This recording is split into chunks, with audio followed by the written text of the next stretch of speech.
है, क्या बात है। दोनों भाई एक साथ आए। Welcome welcome. क्या बात है, दोनों भाई एक साथ। बड़े बंदे रोड पे, बाकी सब रोड पे। क्या बात है।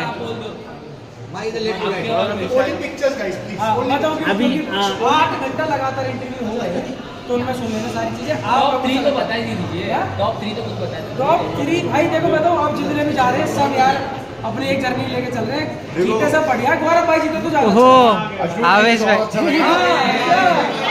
Wait Mansi ji.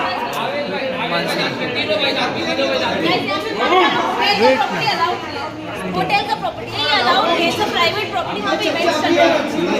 Please please please. अबे कैमरा बंद कर, फोटो ले भाई लोग से। कैमरा करुण नहीं इधर भाई शादी कर दी है भाई। अगले साल आ जाना, आप सबको बुलाया। बस करो भाई। मत तो ही होटल का प्रॉपर्टी। मृदुल का। ओ क्या बात है। प्लीज जावे अलाउड नहीं प्लीज। ओके मेरे भाई, थैंक यू सो मच। बस मानसी करीमा, मानसी